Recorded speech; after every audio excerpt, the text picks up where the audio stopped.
আমাদের technology YouTube পরিবারের একটি নতুন এপিসোডে আপনাদেরকে স্বাগত জানাই। আমি হাসান। আমরা আমাদের স্মার্টফোনকে সুন্দরভাবে চালানোর জন্য বিভিন্ন ধরনের অ্যাপস ইনস্টল করে থাকি, না জেনে কিংবা না বুঝে। তো সেই ক্ষেত্রে কি ঘটে, অনেক ক্ষেত্রে এমন হয় যে আমাদের মোবাইলটি স্লো হয়ে যায়, হ্যাং করে, ল্যাগ করে, আমাদের তথ্য চুরি হয়ে যায়, বিভিন্ন ধরনের বিজ্ঞাপন আসে যা আমাদের অনেকটা বিরক্তিকর কারণ হয়ে দাঁড়ায়। তো বন্ধুরা, আজকের এই ভিডিওটি আমি তৈরি করেছি 8টি বিপজ্জনক অ্যাপস নিয়ে, যে অ্যাপসগুলো আমাদের মোবাইলে কোনো ক্রমেই রাখা উচিত না। অর্থাৎ এই অ্যাপসগুলি যদি আমাদের স্মার্টফোনে থাকে তাহলে এখনই আমাদের ডিলিট করে দেওয়া উচিত।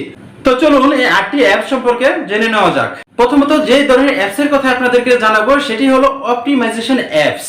তো এই অ্যাপসগুলো কোনগুলো? এই অ্যাপসগুলো হলো clean master, RAM cleaner, RAM booster, battery saver কিংবা গ্রিন ব্যাটারি সেভার। এই ধরনের হাজারো অ্যাপস আছে যেগুলো আমাদের মোবাইলে আমরা ইনস্টল করি। কারণ হলো আমরা আমাদের র্যামকে খালি করার জন্য, আমাদের ব্যাটারি ব্যাকআপকে বাড়ানোর জন্য। কিন্তু আপনি একটি জিনিস লক্ষ্য করেন যে আমাদের স্মার্টফোনে এই জিনিসগুলো বাই ডিফল্ট দেওয়া থাকে। অর্থাৎ কোম্পানি, অর্থাৎ যে স্মার্টফোনগুলো আমরা ক্রয় করি সেই স্মার্টফোনের মধ্যে বাই ডিফল্ট ভাবে এই জিনিসগুলো দেওয়া থাকে, যাতে আমরা র্যামকে খালি করতে পারি কিংবা ব্যাটারিকে সেভ করার জন্য এই অপশনগুলো চালু করতে পারি। তো আমরা এগুলো না করে আমরা বিভিন্ন ধরনের অ্যাপস ইনস্টল করে সেগুলো খালি করতে চাই। তো এর ফলে কি হয়, আসলে এগুলো তো আমাদের যেমন কোনো কাজেই আসে না, বরঞ্চ আমাদের র্যামকে কিছুটা দখল করে সে র্যামকে খেয়ে ফেলে কিংবা আমাদের ব্যাটারিকে নষ্ট করে দেয়। এমনকি এই ধরনের অ্যাপসগুলো আমাদের ব্যাকগ্রাউন্ডে অল টাইম রানিং থাকে, যার ফলে আসলে আমাদের এই ব্যাটারির উপরে অনেক প্রেসার, আমাদের প্রসেসরের উপরে অনেক প্রেসার পড়ে, যা আমাদের মোবাইলের ক্ষতির কারণ হয়ে দাঁড়ায়। আসলে এই অ্যাপসগুলো আমাদের আসলে খুবই ক্ষতিকর। আমরা যদি মোবাইলে থাকে তাহলে অবশ্যই ইনস্টল করে নেব। দ্বিতীয় যে ধরনের অ্যাপসের কথা আমি বলবো সেটা হলো থার্ড পার্টি অ্যাপস। আমরা অনেক সময় এমন অনেক ধরনের অ্যাপস প্রয়োজন হয় যেটা প্লে স্টোরে থাকে না, কিংবা প্লে স্টোরে থাকলেও সেটা প্রো ভার্সন থাকে, অর্থাৎ টাকা দিয়ে কিনে ব্যবহার করতে হয়। তো সেক্ষেত্রে আমরা কি করি, বিভিন্ন ধরনের ওয়েবসাইট থেকে সেই অ্যাপসগুলো কালেক্ট করার চেষ্টা করি। তো এক্ষেত্রে কি ঘটে যে বিভিন্ন ধরনের ওয়েবসাইট থেকে যখন আমরা এই অ্যাপসগুলো গ্রহণ করি কিংবা ইনস্টল করি, তখন বিভিন্ন ধরনের ম্যালওয়্যার প্রবেশ করে, বিভিন্ন ধরনের ভাইরাস প্রবেশ করে, যা আমাদের বিভিন্ন ধরনের তথ্য হাতিয়ে নেয়, আমাদের ফোনকে স্লো করে দেয়, এমনকি আমাদের বিভিন্ন ধরনের সমস্যার সৃষ্টি করে। তো এই সমস্যাগুলো আমরা যদি ফোন রিসেট দেই তারপরও অনেক সময় ঠিক হয় না। তো আমি বলবো এই ধরনের থার্ড পার্টি অ্যাপস আপনারা অ্যাভয়েড করার চেষ্টা করবেন। যদি কখনো কোনো থার্ড পার্টি অ্যাপস ইনস্টল করতেই হয়, দেন ওই থার্ড পার্টি অ্যাপস এর রিভিউ আপনি ফলো করবেন। গুগলে দেখবেন ওই অ্যাপসগুলো বিভিন্ন ধরনের রিভিউ থাকে। তো ওই রিভিউতে কি এটা ভালো বলা হয়েছে নাকি খারাপ বলা হয়েছে, কিংবা বিভিন্ন ধরনের ইউটিউবেও বিভিন্ন ধরনের অ্যাপস এর রিভিউ থাকে। যদি এই রিভিউতে ভালো দেখায় কিংবা ভালো জানেন, তারপর আপনি ওই অ্যাপসটি ইনস্টল করবেন, এবং সেটা যেন কোনো জনপ্রিয় অ্যাপস হয় কিংবা খুব পরিচিত অ্যাপস হয়, এটাও লক্ষ্য করবেন। আর অপরিচিত অ্যাপস কিংবা আননোন প্লেস থেকে কিংবা থার্ড পার্টি অ্যাপস কোনো আপনার মোবাইল ইনস্টল করবেন না। এটি আপনার ফোনের জন্য অনেক ক্ষতির একটা কারণ হয়ে দাঁড়াবে, এমনকি আপনার জন্য একটি ক্ষতির কারণ হয়ে দাঁড়াবে। দ্বিতীয় যে অ্যাপসগুলোর কথা বলবো সেটি হলো অ্যান্টিভাইরাস। তো আমরা কি করি, আমাদের মোবাইলকে ভালো ফাস্ট হওয়ার জন্য, রান করার জন্য, স্মুথলি কাজ করার জন্য অ্যান্টিভাইরাস ইনস্টল করে থাকি। তো এক্ষেত্রে কি ঘটে, আমরা যখন বিভিন্ন ধরনের অ্যান্টিভাইরাস ইনস্টল করি, যেমন virus cleaner, one booster, AVG antivirus, Kaspersky Avast, এই ধরনের অনেক ধরনের অ্যাপস পাওয়া যায় যেগুলো আমরা ইনস্টল করি আমাদের মোবাইলে ভাইরাস দূর করানোর জন্য। তো এক্ষেত্রে ওই ধরনের অ্যাপস ইনস্টল করলে কি হয়, যখন আমরা সেটাকে রান করি তখন সে দেখায় যে 200 থেকে 250 ভাইরাস ধরা পড়েছে, এবং সেখান থেকে 6 থেকে 10টি অ্যাপস খুবই হার্মফুল আমার স্মার্টফোনের জন্য। তখন এগুলি আমরা দূর করে দেই এবং এগুলো দূর হয়ে যায়। তো এগুলো আসলে সম্পূর্ণই লোক দেখানো। এগুলো আসলে আপনার মোবাইলে ওই ধরনের কোনো ভাইরাস থাকেও না, বা ওইরকম হার্মফুল কিছুও থাকে না।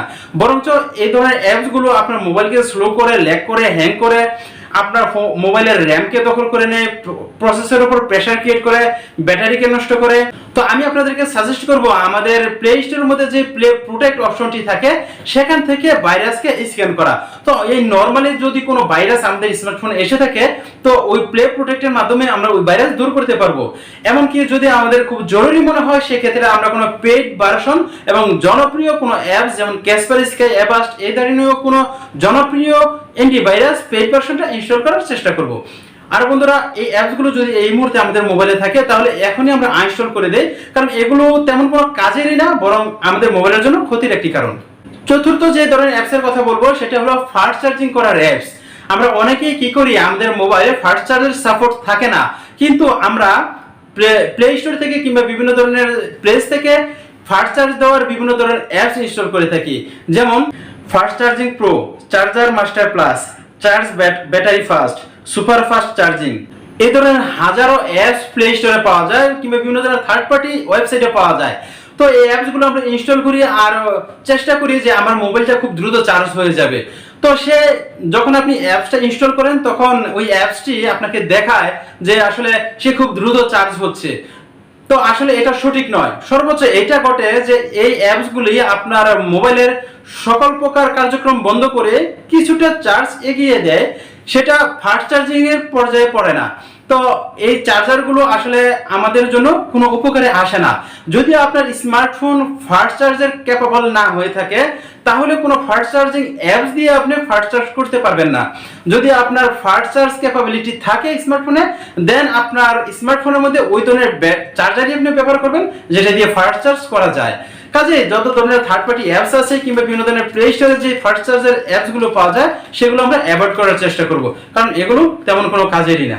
পঞ্চম যে অ্যাপসটির কথা বলবো সেটি হলো ইউসি ব্রাউজার। আপনারা অনেকেই জানেন চায়না যে অনলাইন কোম্পানি আছে যেটা আলিবাবা জ্যাকমের কোম্পানি, সেই আলিবাবার একটি অঙ্গ প্রতিষ্ঠানই হচ্ছে ইউসি ব্রাউজার। তো আপনি যখন ইউসি ব্রাউজার ব্যবহার করেন দেন কোনো জিনিস নিয়ে সার্চ করেন, তো সাথে সাথে আপনার আইপি অ্যাড্রেস, আপনার আইএমই নাম্বার, আপনার লোকেশন, আপনার রুচি, আপনার সকল কার্যক্রম তারা ফলো করে এবং হ্যাক করে কিংবা ট্র্যাকিং করে, দেন সেটা আলিবাবা যে প্রতিষ্ঠানটি আছে তাদের কাছে পৌঁছিয়ে দেয়। তো তারপরে কি ঘটে, যখন আপনি যে কোনো ধরনের অ্যাপ চালান কিংবা আপনারা জানেন যে চায়না যত মোবাইল আছে বিশেষ করে শাওমি, রিয়েলমি, তো এই ধরনের স্মার্টফোনের মধ্যে প্রচুর পরিমাণে বিজ্ঞাপন আসে। তো আপনি যদি ইউসি ব্রাউজার ব্যবহার করেন এবং তার পরবর্তীতে লক্ষ্য করবেন যে এই স্মার্টফোনগুলিতে আপনি যে ধরনের জিনিসগুলো নিয়ে সার্চ দিয়েছিলেন সেই বিজ্ঞাপনগুলো চলে এসেছে। এর কারণ কি? এর কারণ হলো আসলে ইউসি ব্রাউজার আপনার স্মার্টফোনের মধ্যে স্পাইগিরি করে এই সকল তথ্য alibaba.com এর নিকট পৌঁছিয়ে দেয়, যার ফলে তারা প্রচুর পরিমাণে বিজ্ঞাপন আমাদের স্মার্টফোনে দিয়ে থাকে। কাজে আমি আপনাদেরকে বলবো এই ধরনের ইউসি ব্রাউজার কিংবা আরেকটি ব্রাউজার আছে যেটির নাম হচ্ছে ডলফিন ব্রাউজার, তো এই দুটি ব্রাউজার আপনারা অ্যাভয়েড করার চেষ্টা করবেন ফুললি ভাবে, শুধু চেষ্টা না, সরাসরি আপনারা আনইনস্টল করে দিবেন। আমি আপনাদেরকে সাজেস্ট করবো আপনারা নিরাপদে ব্যবহার করতে পারেন ক্রোম ব্রাউজার বা এই ধরনের যে ব্রাউজারগুলো আছে এগুলো আপনারা নিশ্চিন্তে ব্যবহার করতে পারবেন এবং ওই ইউসি ব্রাউজার এবং ডলফিন ব্রাউজারগুলো মোবাইল থেকে আনইনস্টল করে দিবেন। ষষ্ঠ যে অ্যাপসটির কথা বলবো সেটা আমরা অনেকেই ব্যবহার করি এবং আমাদের কাছে অনেকটাই জনপ্রিয়, সেটা হলো শেয়ার আইটি অ্যাপস। তো এই অ্যাপসটি পূর্বে অনেকটাই ভালো ছিল, কিন্তু রিসেন্টলি তার ব্যবহার এতটাই খারাপ যা আপনার মোবাইলের জন্য খুবই ক্ষতির একটি কারণ। আপনার মোবাইলে প্রচুর পরিমাণে বিজ্ঞাপন নিয়ে আসবে, আপনার আইএমই নাম্বার ট্র্যাকিং করবে, আপনার লোকেশন ট্র্যাকিং করবে এবং এই তথ্যগুলো আরেকজনের কাছে নিয়ে বিক্রি করে দিবে। তো এর ফলে আপনার মোবাইলটি হ্যাং করে, স্লো করে। দেখবেন যখন এই অ্যাপসটি আপনি ব্যবহার করবেন তখন বিভিন্ন ধরনের বিজ্ঞাপন অটোমেটিক আপনার নোটিফিকেশন বারে কিংবা বিভিন্ন ধরনের যখন কাজ পরিচালনা করবেন তখন শো করবে। অর্থাৎ এই অ্যাপসটি আপনার মোবাইলের জন্য একটি ক্ষতির কারণ, তাই এই অ্যাপসটি আপনারা আনইনস্টল করে ফেলবেন। যদি কখনো প্রয়োজন হয় যে প্রয়োজনের খাতিরে কোনো ফাইল ট্রান্সফার করার প্রয়োজন, দেন এটা ইনস্টল করবেন, ফাইল ট্রান্সফার হওয়ার সাথে সাথে আপনারা আনইনস্টল করে দিবেন। এটা আপনার মোবাইলে রাখার তেমন কোনো প্রয়োজনই নেই এবং যদি থাকে তাহলে অবশ্যই এখন এটা ডিলিট করে দেন, এটা আপনার মোবাইলের জন্য আপনার জন্য খুবই ভালো হবে। 7 নম্বর যে অ্যাপসটির কথা আমি বলবো সেটাও আমরা অনেকেই ব্যবহার করে থাকি। আসলে এই অ্যাপসটি আমাদের ব্যবহার করা উচিত না, কারণ এই অ্যাপসটি সম্পূর্ণভাবে আমাদের তথ্য চুরি করে আরেকজনের কাছে নিয়ে দিয়ে দেয়। সেটি হলো ট্রুকলার। এর কাজই হচ্ছে আপনার তথ্য আরেকজনের কাছে দেওয়া, আরেকজনের তথ্য আপনার কাছে দেওয়া। এবং এটি এমন একটি বদ অভ্যাস, যখন আপনি নিয়মিত এর ব্যবহার করবেন তখন একটি ফোন আসার সাথে সাথে এটাই ফলো করবেন আসলে কে আপনাকে কল দিয়েছে, তার নাম কি। তো এই ধরনের তথ্য যেমন আপনি জানতে পারছেন, ঠিক তেমনি ভাবে আপনি যখন আরেকজনকে ফোন দিবেন তখন সেও জানতে পারবে। অর্থাৎ আপনার তথ্য আর সিক্রেট থাকলো না কিংবা অন্য কারো তথ্য সিক্রেট থাকলো না। তো এই অ্যাপসটি যতটাই উপকারী হোক না কেন, আসলে এই অ্যাপসটি তথ্য চুরি করে এবং এই অ্যাপসটি আমাদের সকলেরই অ্যাভয়েড করা প্রয়োজন। এবং অষ্টম যে অ্যাপসটির কথা বলবো সেটা হলো ইএক্স ফাইল এক্সপ্লোরার। তো এই ফাইল এক্সপ্লোরারটি আমরা ব্যবহার করার চেষ্টা করব, কারণ এই অ্যাপসটিও আমাদের মোবাইলের জন্য একটি ক্ষতির কারণ। এছাড়া বিভিন্ন ধরনের বাই ডিফল্ট যে অ্যাপসগুলো দেওয়া থাকে সেগুলো ব্যবহার করার চেষ্টা করব। তো আজকের এই ভিডিওতে আমি দেখানোর চেষ্টা করেছি যে 8টি অ্যাপস, তার মধ্যে 4 ধরনের অ্যাপস এবং 4টি অ্যাপস আপনার মোবাইলের জন্য খুবই ক্ষতির একটি কারণ হয়ে দাঁড়ায়।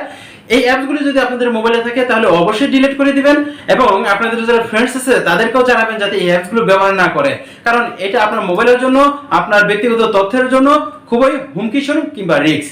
তো বন্ধুরা ভালো থাকবেন, সুস্থ থাকবেন, দেখা হবে পরের কোনো ভিডিওতে, পরের কোনো টেক সম্পর্কিত নিউজে। আল্লাহ হাফেজ।